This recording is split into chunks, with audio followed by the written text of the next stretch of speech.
Police are investigating what happened last night in an officer-involved shooting.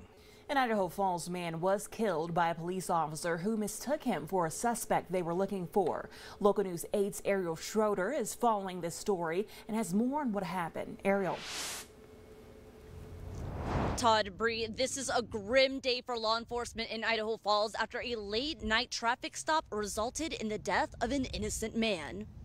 Shortly after midnight, Bonneville County Sheriff's deputies attempted to make a traffic stop on a car traveling on First Street in Idaho Falls. There were two people in the car. The man driving took off on foot and was described wearing a black shirt.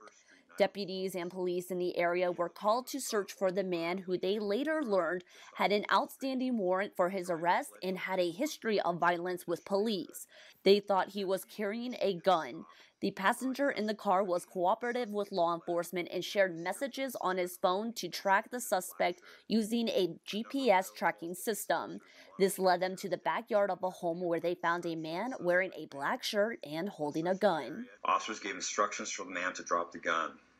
We do not currently have the answers as to what exactly occurred during these moments.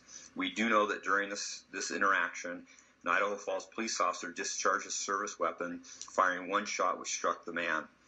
Ultimately, officers and deputies determined that the man that had been shot was not the suspect male, but was actually the resident of the address.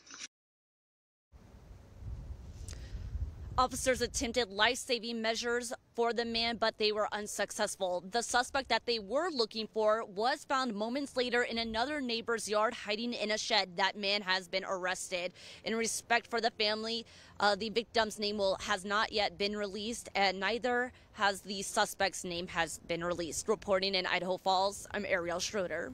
All right, thank you so much, Ariel. Because the Idaho Falls Police Department is not involved in the investigation, they are not able to say how long this investigation will take.